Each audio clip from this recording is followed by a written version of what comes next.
Prosseguindo no estudo da apologética cristã, estamos no capítulo 8, Grandes Apologistas da História da Igreja. Esse capítulo 8 faz parte da lição 5 do nosso livro. Bom, eu separei alguns aí para vocês. O primeiro, um homem chamado Aristides de Atenas.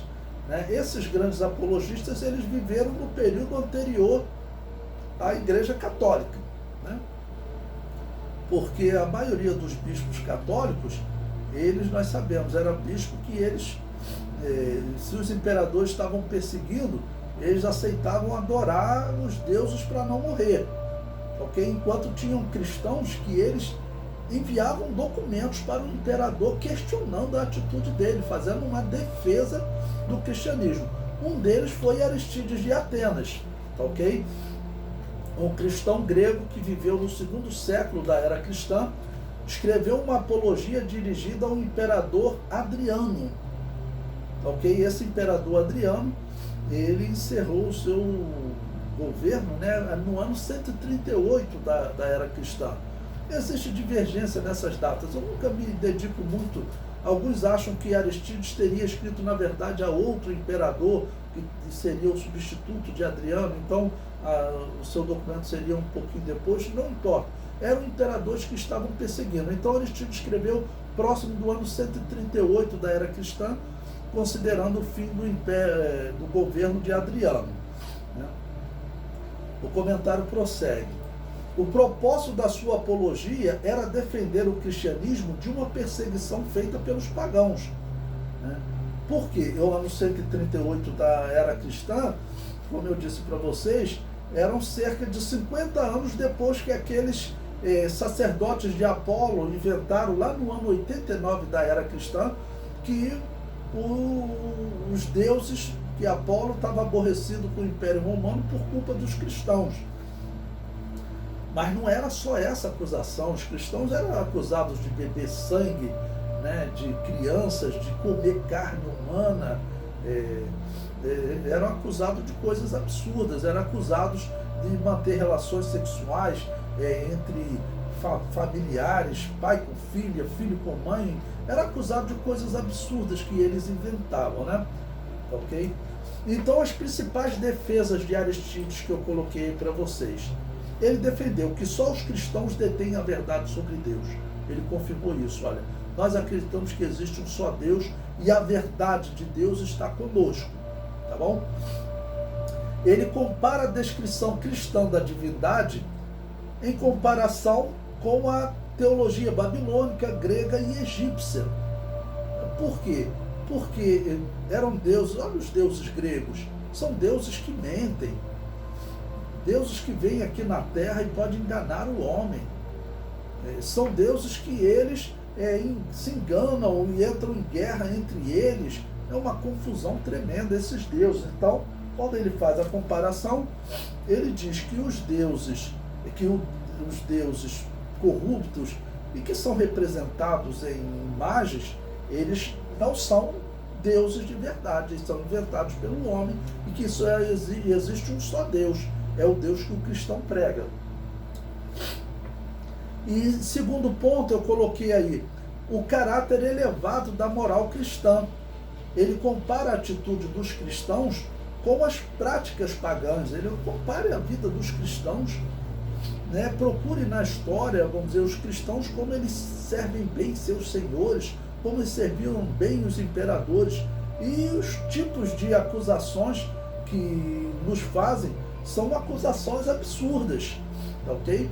Segundo a história, ele escreveu essa apologia ao imperador Adriano, ok? E parece que fez efeito, porque o imperador Adriano, ele acabou aliviando a perseguição aos cristãos, dizendo que não bastava o indivíduo ser cristão para ser condenado, ele teria que cometer algum crime, e até as pessoas que eram os acusadores que traziam os cristãos, que antes o cristão era morto, essa pessoa ganhava a casa, os bens desse cristão, Então Adriano falou, olha, se ele acusar o cristão, mas o cristão não for um criminoso, esse cidadão, esse acusador deve ser punido, ok? Bom, o segundo que eu coloquei aí para vocês chama-se Justino Marte, tá ok? Bom, Justino Marte, ele é autor de 3 obras, né, que ele chama de Primeira Apologia, Segunda Apologia e Diálogo com o Judeu Trifon. Esse Justino Marte, ele é chamado também de Justino de Roma. Muitas vezes a pessoa era identificada com a cidade onde ele viveu, com Justino de Roma, mas como ele foi martirizado, ele foi um daqueles cristãos que, diante da perseguição, ele não cedeu à perseguição, então ele ficou conhecido também como Justino Marte. O comentário prossegue. Justino era filósofo e professor. Chamava o cristianismo de a verdadeira filosofia, porque ele era um filósofo, se converteu ao cristianismo e ele viu que o pensamento cristão ele era superior aos outros pensamentos, ok? Principalmente que envolviam religião, mas até a filosofia grega. Okay? Seus temas principais na apologia foram as profecias, os milagres e a ética cristã. Um dos pontos de destaque, né, que ele faz na sua apologia, ele fala o seguinte: olha, vocês acusam os cristãos, né, ou pelo menos aqueles que acusam os cristãos, trazem o cristão diante do imperador dizendo que o cristão ele come carne humana. Ele fala, olha, quem come carne humana são pessoas doentes mentais, são pessoas problemáticas, violentas, né? Você acha que uma pessoa assim problemática iria aceitar abrir mão dessa vida pela sua prática cristã? Porque os cristãos fazem isso. Quando vocês levam os cristãos dizem, olha, eu não vou negar que eu sou cristão, então a morte. Se o indivíduo vivia de comer carne humana, ele chegava e simplesmente dizia que não era cristão e iria continuar a comer carne humana. Mas se para a pessoa confirmar que é cristão, mesmo diante da ameaça de morte, é porque ele é um homem, vamos dizer, que não tem esse tipo de prática estranha. Ele tem uma fé especial. Então, a defesa, ele por ser um grande pensador, ele era um filósofo, um professor, né? Ele fez essa defesa muito bonita.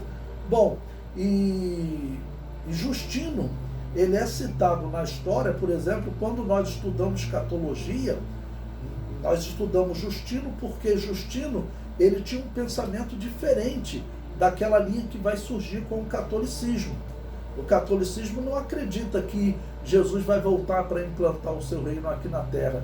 Justino acreditava. Por isso nós dizemos que Justino era dispensacionalista, como a Assembleia de Deus também é definida como dispensacionalista. Ok?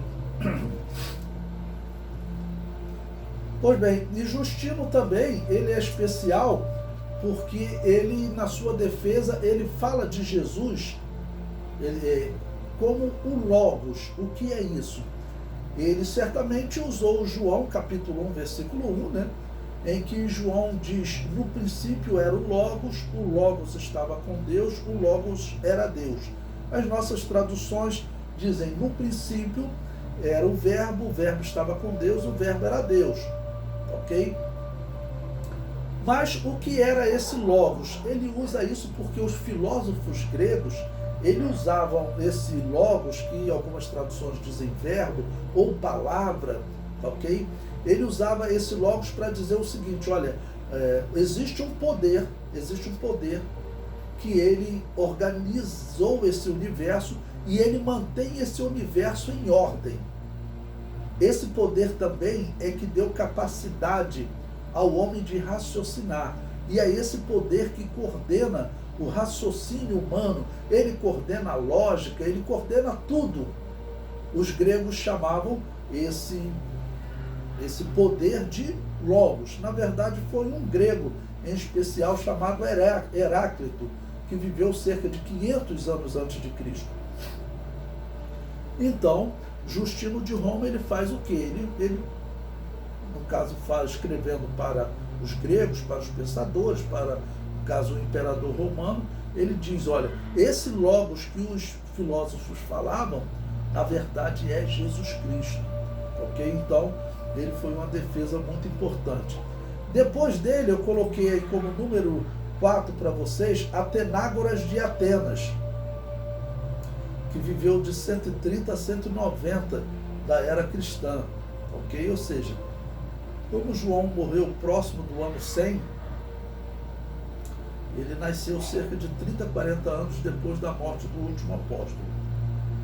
O comentário diz: escreveu uma apologia ao imperador romano Marco Aurélio. Marco Aurélio, irmãos, esse imperador, ele foi imperador do ano 161 ao ano 180. Lembre-se, aquele Adriano foi ali no ano 138. Ok? A perseguição, às vezes, segundo a história, ela foi maior, menor, tem período que acabou realmente a perseguição. E esse Marco Aurélio, ele era um intelectual, segundo a história. Ele era um intelectual. O seu filho Cômodo, que vai substituí-lo, que era um homem meio problemático, mas Marco Aurélio, ele era um homem intelectual. Ele é considerado um dos maiores imperadores da história. Ok? Ele é retratado até naquele filme Gladiador. Ele é aquele grande imperador que está ali conquistando as tribos germânicas, tá ok? Bom, a apologia que ele escreveu ao imperador Marco Aurélio foi chamada Apelo em Favor dos Cristãos, onde defendia o cristianismo e criticava o politeísmo romano, né? Então criticava o politeísmo e defendia o monoteísmo, utilizando até poetas e filósofos gregos. Então ele também comenta sobre essa questão dos cristãos praticar a antropofagia, né? Comer carne humana, que era uma crítica absurda, mas eles faziam isso, né?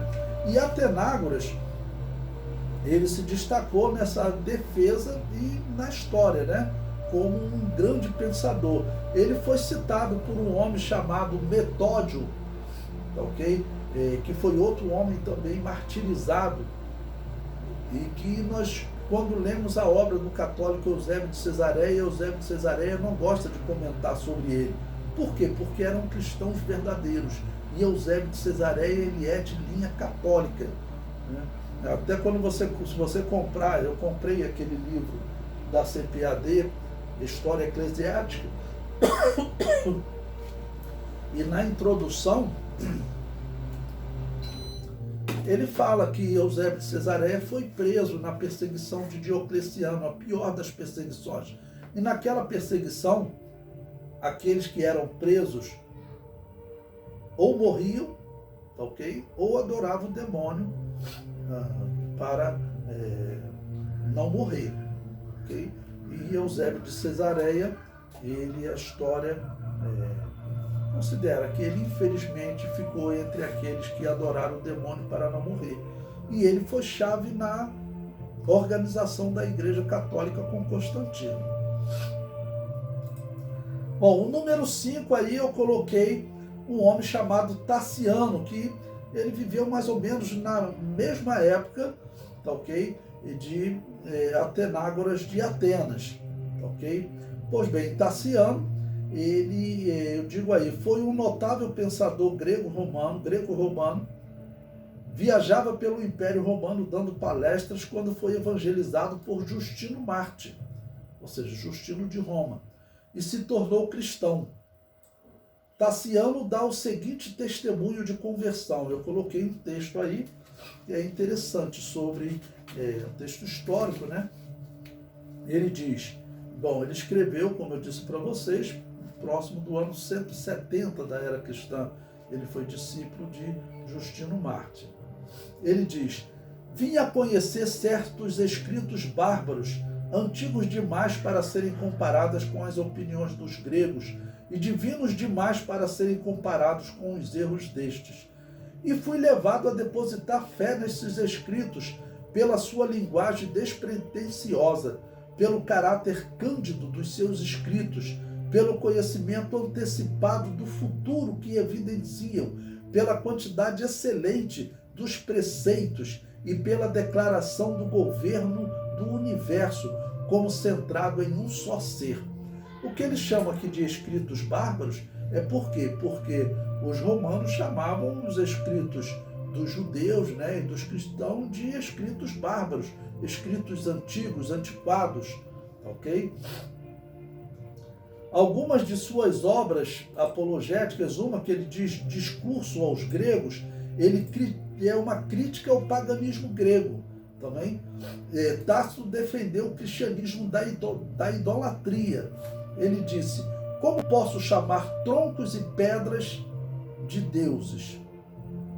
Então, ele faz também uma defesa, uma apologia bonita ao cristianismo.